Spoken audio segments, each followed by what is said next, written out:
Tout a commencé lorsque mon frère a été arrêté pour avoir drogué une jeune femme à son insu et causé un accident suivi d'un délit de fuite.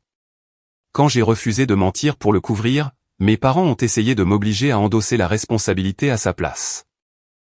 Ils ont perdu la raison, m'ont tenu pour responsable de la situation et ont tenté de détruire la stabilité que j'avais eu tant de mal à construire. Bonjour, je suis Colin. J'ai 32 ans et je travaille dans la documentation informatique. En gros, on me paie pour expliquer des processus complexes à des gens qui jurent tout savoir. C'est assez ironique compte tenu de la famille dans laquelle j'ai grandi. J'ai été élevé par mes parents, Olivier et Isabelle Dubois, avec mon jeune frère, Adrien. Oui, j'utilise leur vrai nom, je ne protège personne. Pour que tout cela ait un sens, je dois clarifier une chose dès le départ, notre dynamique familiale n'a jamais été équilibrée. S'il existait une version alternative de la famille parfaite où un enfant est l'échec éternel et l'autre la réincarnation d'un prince, ce serait la nôtre. J'étais le premier. Mes parents avaient une capacité presque surnaturelle à réinterpréter n'importe quelle situation, de sorte qu'Adrien apparaisse comme le génie incompris et moi comme le coupable universel. Si quelque chose se cassait, se renversait ou faisait simplement du bruit, Olivier apparaissait, analysait la scène pendant 2 secondes et concluait que c'était de ma responsabilité. Adrien pouvait faire brûler les tartines du petit déjeuner, et d'une manière ou d'une autre, c'est moi qui l'avais distrait.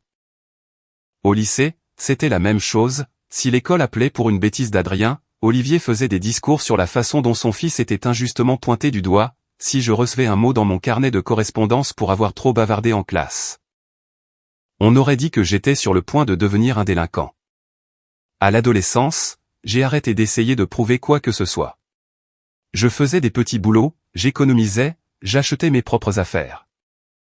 Adrien passait d'un loisir à l'autre, quittait ses emplois en une semaine, dormait jusqu'à midi et parlait de stress comme s'il combattait des dragons, au lieu de passer la nuit à jouer à des jeux vidéo. Isabelle intervenait chaque fois qu'il commettait une erreur, dramatisant chaque scène comme si elle était devant un tribunal. Il subit beaucoup de pression, disait-elle la main sur le cœur. De la pression. Il ne lavait même pas ses propres vêtements. Dès que j'ai pu me le permettre, j'ai déménagé. Ce n'était pas une fuite, c'était un moyen de sortir du cycle éternel du « c'est la faute de Colin ». J'ai trouvé un appartement, j'ai travaillé à plein temps et j'ai vécu comme n'importe quel adulte, payer les factures, faire la cuisine, prendre des décisions sans subir de sermons sur ma posture. Malgré tout, je rendais visite lors des fêtes et des anniversaires. Rien ne changeait. J'aidais à mettre la table pendant qu'Adrien arrivait avec 2 heures de retard, portant des lunettes de soleil à l'intérieur de la maison, et Olivier l'accueillait comme s'il revenait de la guerre. Ensuite, il me demandait pourquoi je ne participais pas davantage. Un membre de la famille a un jour dit que mes parents nous aimaient de manière égale. Bien sûr, et moi je suis Batman. Je suis resté à l'écart autant que possible. J'avais ma vie et ma stabilité. Mais même de loin, il était évident qu'Adrien n'avançait pas. Il a grandi en âge, pas en responsabilité. Il vivait en mode facile, avec tout résolu par Olivier et Isabelle, il n'a donc jamais fait face aux conséquences. Je ne suis jamais intervenu. Ce n'était pas mon problème, jusqu'à ce qu'un jour il provoque l'irréparable. La protection avait ses limites, et mes parents ont frappé à ma porte en espérant que je règle le désastre. Mais avant que tout n'explose, il y a eu des signes avant-coureurs. La situation s'est compliquée lorsqu'Adrien a commencé à sortir avec Chloé. Chloé était gentille, responsable, le genre de personne qui remet le chariot du supermarché à sa place. Pendant 6 mois, Adrien a semblé être un adulte fonctionnel, sorti, voyage, photos de couple. Isabelle était ravie et Olivier agissait comme si son fils avait découvert le feu. Les premières alertes ont été subtiles. Adrien s'énervait parce que Chloé parlait à un collègue, arrivait avec 10 minutes de retard ou ne répondait pas immédiatement à un message. L'insécurité poussait à l'extrême. Isabelle le justifiait, il est passionné, il est sensible. Sensible comme une mine antipersonnelle. Chloé a essayé de faire en sorte que ça marche. Ensuite, les substances ont commencé. Au début, de manière récréative, puis, fréquente et cachée. Adrien rentrait altéré, les pupilles dilatées, convaincu d'avoir atteint une illumination supérieure, alors qu'il pouvait à peine utiliser le micro-ondes. Quand Chloé a fait part de son inquiétude, Isabelle l'a accusé d'exagérer. Plus tard, les cris sont arrivés. Les voisins ont appelé la police une fois. Isabelle s'est plainte comme si elle était la victime. Chloé a résisté plus qu'elle n'aurait dû. Le point final est arrivé après une dispute si forte qu'elle est partie sans prendre ses affaires. Elle m'a appelé de chez une amie, tremblante, demandant si Adrien assumait un jour la responsabilité de quoi que ce soit. Je lui ai répondu avec sincérité, il ne l'a jamais fait, pas même pour ses propres clés. Avant de disparaître de sa vie, Chloé a tout gardé, messages, journaux d'appel, captures d'écran, courtes vidéos. Pas pour se venger, mais au cas où quelqu'un aurait un jour besoin de preuves. Isabelle a réagi en disant que Chloé était rancunière. Adrien a perdu le contrôle après la rupture. Nouvelles amitiés, soirées plus bruyantes, nouvelles substances prétendument sans danger. Il publiait des incohérences à 2 heures du matin sur les réseaux sociaux. Olivier appelait ça un défoulement. Je suis resté à l'écart, mais il était évident que la chute s'accélérait. Quand on grandit en se croyant intouchable, tôt ou tard, on se heurte à la réalité. Et cette nuit-là est arrivée. Un vendredi comme les autres, j'étais chez moi avec ma petite amie, à regarder la télévision en mangeant des restes. Adrien était à une soirée avec des gens qu'il ne connaissait probablement même pas. D'après ce que j'ai su plus tard, il avait déjà consommé avant d'arriver. C'est là qu'il a rencontré Zoé. Pour lui, Zoé n'était qu'une fille de plus à une soirée, une personne au hasard qui était sortie avec ses amis pour s'amuser. Il n'avait aucune idée qu'elle était sur le point de monter dans ce que j'appelle l'expérience Adrien, des montagnes russes sans frein ni contrôle de sécurité. Ils ont parlé un moment, juste assez pour qu'il la convainque de l'accompagner à son appartement. Zoé n'avait aucune raison de se méfier. Je ne vais pas entrer dans les détails car je ne suis pas ici pour exploiter le traumatisme de qui que ce soit. L'important est ceci, Adrien lui a donné quelque chose, une substance qu'il a minimisée, qu'il a présentée comme inoffensive, peut-être même comme quelque chose que tout le monde utilise. Il a menti ou, au mieux, accommodément caché la vérité. En quelques minutes, Zoé a su que quelque chose n'allait pas. Pas mal au sens figuré, mais dangereusement mal, vertige, panique, tout tournait. Et il y a une partie qui me choque encore, elle a réussi à sortir. Elle a quitté son appartement et a réussi à joindre quelqu'un qui a pu l'aider. Cela lui a probablement sauvé la vie. Elle a fini aux urgences. Les médecins ont rapidement détecté qu'elle avait dans son organisme une substance qu'elle n'avait jamais accepté de consommer. Et comme les hôpitaux prennent ces choses au sérieux, contrairement à mes parents, ils ont immédiatement prévenu la police. Pendant ce temps, dans un élan de panique absolue, Adrien a remarqué que Zoé n'était plus là et a réagi comme aucun adulte rationnel ne le ferait. Au lieu d'attendre qu'on frappe à la porte, ou d'appeler quelqu'un, ou de faire quoi que ce soit qui n'impliquait pas d'enfreindre la loi, il a pris ses clés, est monté dans sa voiture et est parti. Selon le rapport ultérieur, il a brûlé plusieurs feux rouges et a fini par percuter un autre véhicule. Il a réussi à aggraver la situation après l'impact. Il n'a pas vérifié s'il y avait des blessés ni appelé les secours. Il a pris la fuite. Il s'est simplement échappé, comme s'il était dans un film de série B où quitter les lieux efface magiquement ce qui s'est passé. Au moment où la police a tracé la plaque d'immatriculation, lié le numéro au véhicule endommagé et suivi la piste, Adrien avait déjà abandonné la voiture chez mes parents, comme s'ils étaient son service personnel d'élimination des preuves. Un coup de génie. Rien ne transmet plus l'innocence que de cacher une voiture accidentée derrière le barbecue d'Olivier. Je n'ai rien su jusqu'au lendemain matin. Je me suis réveillé, j'ai regardé mon téléphone et j'ai vu 16 appels manqués d'Isabelle, 3 d'Olivier et 2 numéros inconnus. Mon esprit s'est dirigé directement vers 2 options, quelqu'un était mort, ou Adrien avait finalement écrasé sa vie contre un mur. C'était fondamentalement la deuxième, avec un chaos supplémentaire. J'ai soupiré et j'ai rappelé. Isabelle a répondu avant que ça ne sonne 2 fois, « Colin, Dieu merci ».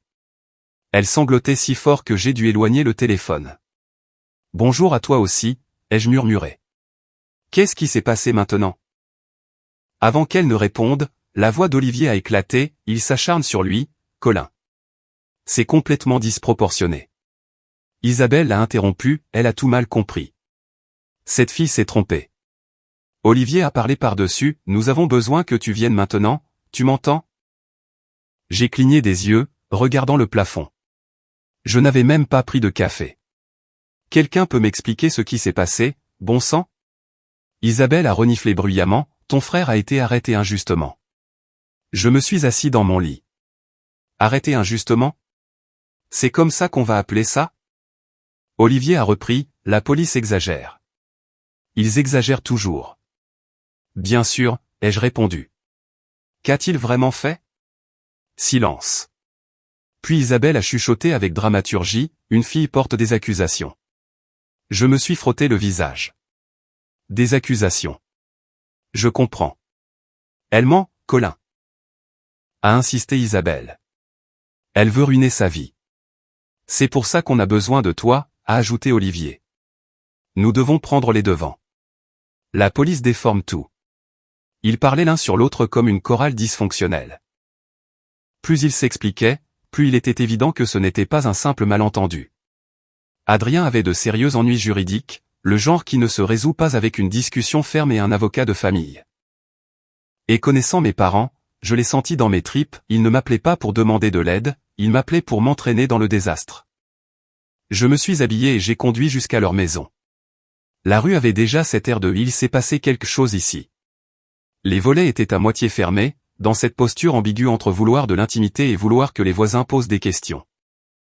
La voiture d'Olivier était mal garée, comme si le stress lui avait fait perdre sa capacité à se garer. Je suis entré sans frapper.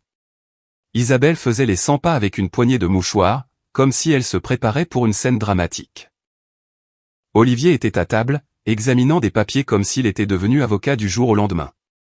Adrien n'était pas là, ce qui était déjà un signe évident. Colin, Dieu merci, s'est exclamé Isabelle, tu as mis tellement de temps. 20 minutes se sont écoulées, ai-je répondu, calme-toi avant de te faire du mal. Olivier s'est raclé la gorge, assieds-toi. Nous avons beaucoup de choses à discuter. Je me suis laissé tomber sur le canapé. Laissez-moi deviner. Ils ne l'ont pas arrêté pour avoir respiré trop fort. Qu'a-t-il fait? Ils se sont regardés comme s'ils n'avaient pas répété cette partie.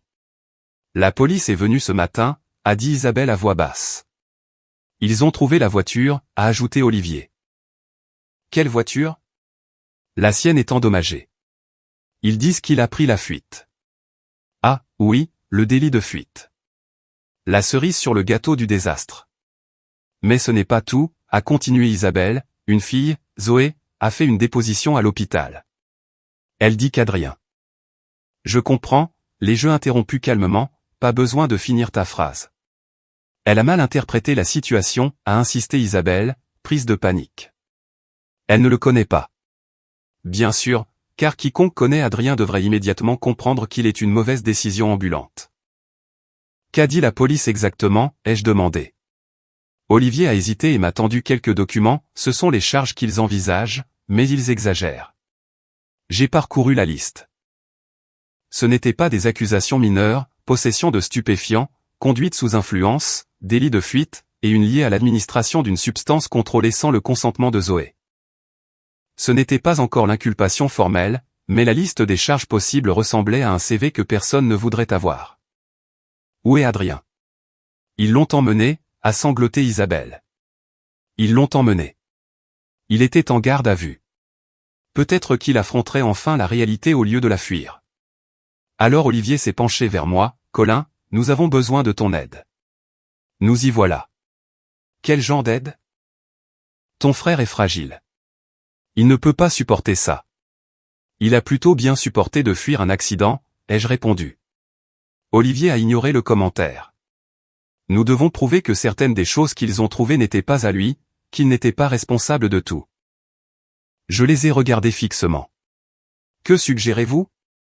Isabelle a baissé la voix, peut-être pourrais-tu dire que ce qui était dans la voiture était à toi, ou que tu y étais avant, quelque chose pour lâcher la pression.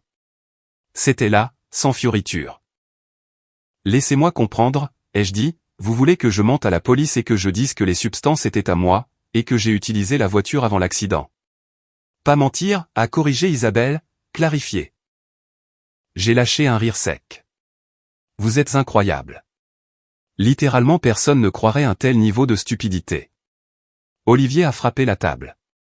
Fais attention à tonton. Ton frère a besoin de toi. Il aurait peut-être dû y penser avant de transformer sa vie en mission suicide, ai-je répondu. Isabelle a mis sa main sur sa poitrine. Comment peux-tu plaisanter dans un moment pareil? Parce que si je ne plaisante pas, je me mets à crier. Avant qu'ils ne recommencent leur discours de culpabilité, la porte d'entrée s'est ouverte. Un inspecteur est entré avec une salutation professionnelle. « Monsieur et Madame Dubois », a-t-il dit. « Ce matin, nous avons obtenu les enregistrements de sécurité de l'immeuble. » Isabelle a lissé ses cheveux. « Bien sûr, comment pouvons-nous aider ?» L'inspecteur a montré une tablette. À 4h30 du matin, 2 personnes sont entrées dans l'appartement d'Adrien en utilisant son code. Elles y sont restées assez longtemps pour déplacer des objets. Je me suis lentement tourné vers mes parents. Ils sont restés immobiles. Olivier a parlé trop vite, nous vérifions juste ses affaires. Il était bouleversé. Nous voulions aider. L'inspecteur a gardé un regard ferme. Entrer sur une scène de crime potentiel et déplacer des objets après un incident peut être considéré comme une manipulation de preuves. Isabelle a porté sa main à sa bouche. Nous ne voulions rien faire de mal, juste protéger notre fils. Je comprends l'intention, a répondu l'inspecteur en prenant des notes, mais l'intention ne change pas ce que montrent les caméras. Nous aurons besoin que vous veniez tous les deux faire une déposition. Ils ont hoché la tête avec rigidité, comme des enfants réprimandés. Quand l'inspecteur est sorti, Olivier m'a regardé avec désespoir. Tu vois ce que tu as provoqué? Si tu étais intervenu. Arrête-toi là, les jeux coupés. Ce désastre appartient à Adrien. Et vous, en entrant dans son appartement, vous n'avez aidé en rien. Le silence de mes parents a tout dit avant même qu'ils n'ouvrent la bouche. La maison a semblé se dégonfler d'un coup. Isabelle s'est laissée tomber sur le canapé en s'agrippant à un mouchoir, comme si c'était la seule chose qui la maintenait à flot. Olivier marchait en petit cercle autour de la table, tendu comme un robot défectueux programmé pour se mettre en colère. Je suis resté assis à attendre. Je savais exactement ce qui s'en venait. Cet air lourd, un mélange de panique et de sentiment de droit, était le même qui remplissait la pièce chaque fois qu'Adrien gâchait quelque chose. Olivier s'est enfin arrêté et m'a regardé avec cette expression qu'il a perfectionnée pendant des années, celle d'être sur le point de dire une stupidité monumentale. « Colin, c'est grave. Tu dois nous aider à arranger ça. » Je me suis adossé à ma chaise. « Si tu veux que quelqu'un répare ça, commence par celui qui l'a fait. » Il a balayé l'idée de la main. « Tu ne comprends pas. Adrien n'est pas fait pour supporter cette pression. Il va s'effondrer. » Moi aussi, ai-je répondu. La différence, c'est que je n'ai percuté personne. Isabelle a secoué la tête. Nous ne t'avons pas élevé pour que tu sois comme ça. J'ai lâché un rire sec. Vous m'avez élevé pour nettoyer les dégâts d'Adrien, et je ne vais plus le faire. Olivier a pris une grande inspiration, essayant de ne pas crier et échouant dans sa tentative. Colin. Si tu dis que les substances étaient à toi. Non. Si tu dis que tu as utilisé la voiture avant. Non. Si au moins tu affirmes que tu étais dans l'appartement. Non. Isabelle m'a regardé comme si j'avais causé tout ça. Tu abandonnes ton frère au pire moment. Il a abandonné la sobriété, ai-je répondu, et la réalité. Et apparemment, l'idée de ne pas commettre de délit aussi. Le visage d'Olivier a pris cette teinte qui n'apparaît que lorsqu'il essaie de réparer quelque chose qu'il a déjà cassé. Tu fais toujours ça. Tu compliques toujours tout. Si tu aidais, rien de tout cela ne se produirait. C'était là, l'hymne du bouc émissaire. Avant que je ne puisse répondre, le téléphone d'Isabelle a vibré. Elle a regardé l'écran et a chuchoté, c'est lui. Elle a activé le haut-parleur. La voix d'Adrien est sortie déformée, agitée, oscillant entre rage et désespoir. Maman. Qu'est-ce qui se passe? Ils disent que j'ai fait tout ça. Je n'en ai même pas fait la moitié. Dis à Colin d'arranger ça. Il sait quoi dire. Encore une fois. Comme si j'étais le bouton d'annulation officiel de la famille. Adrien, chéri, nous essayons, a supplié Isabelle. Colin a juste besoin de plus de temps. Je ne suis pas intervenu, secouant la tête, ne m'impliquez pas là-dedans. Olivier a mis l'appel en sourdine et a sifflé, dis-lui juste que tu vas l'aider. Garde le calme. Je ne vais pas lui mentir. Il m'a foudroyé du regard. Alors je le ferai, a-t-il dit en enlevant la sourdine. Colin travaille sur quelque chose, mon fils. Tout va bien se passer. J'ai senti ma mâchoire se contracter. Olivier, n'utilise pas mon nom pour mentir. Depuis le haut-parleur, Adrien a crié, Colin, tu as intérêt à ne pas gâcher ça pour moi. Je me suis approché et j'ai coupé l'appel moi-même. La pièce est restée figée. Isabelle semblait sur le point de s'évanouir, Olivier, de me lancer le téléphone, moi, de franchir la porte et de ne jamais revenir.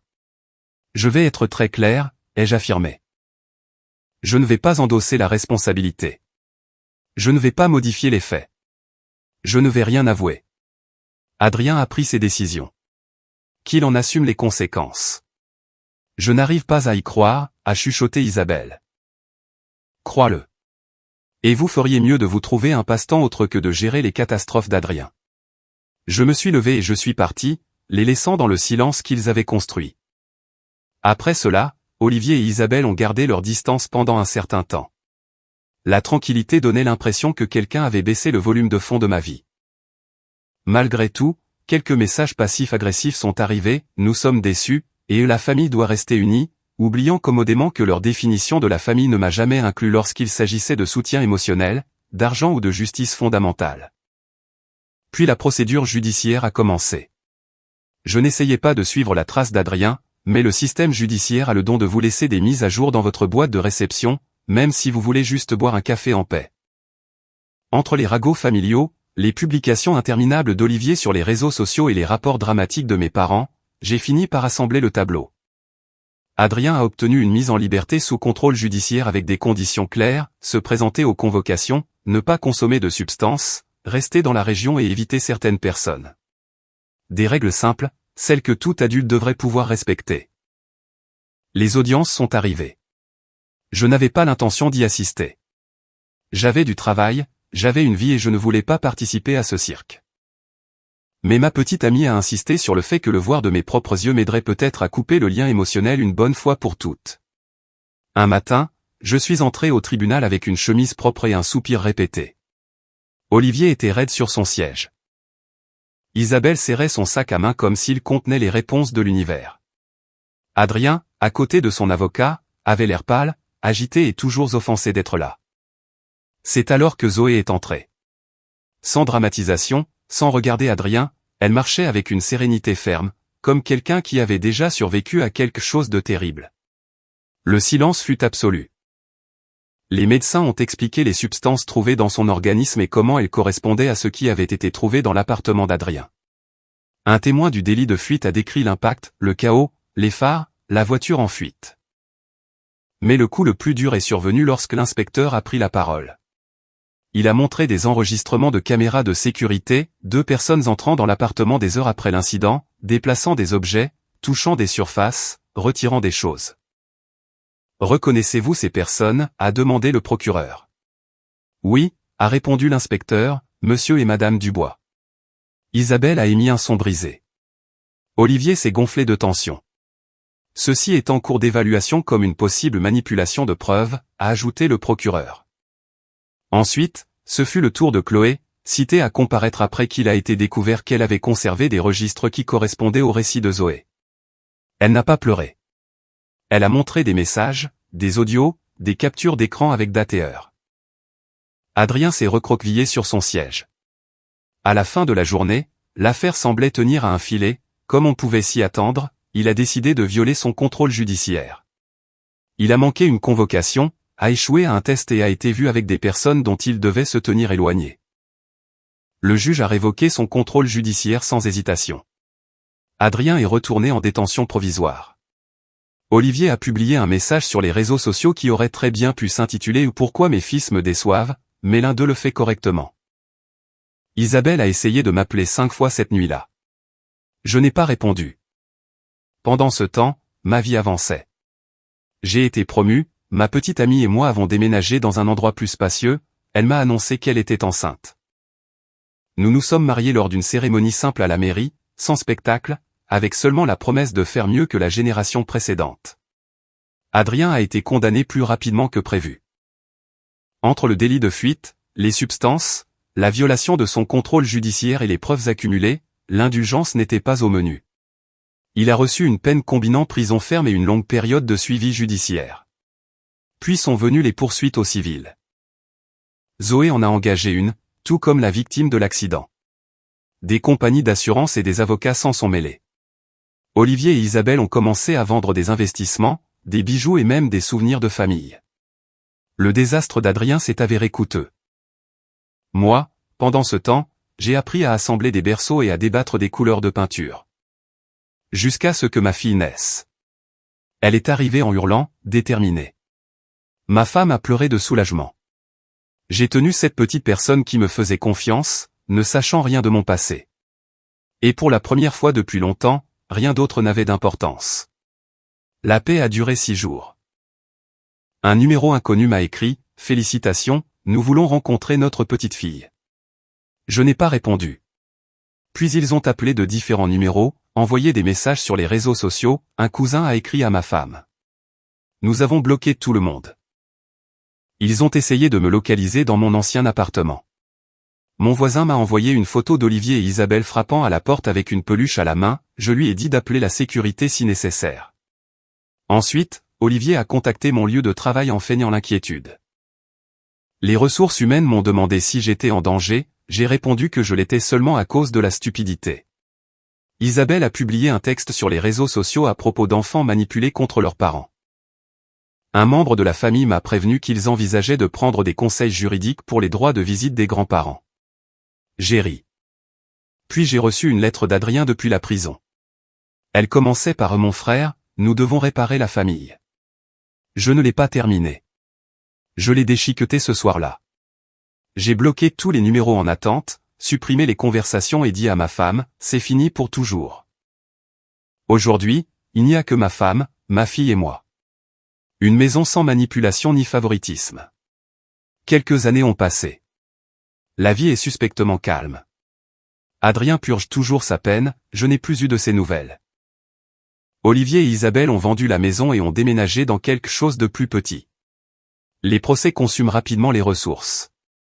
Ma fille marche et parle.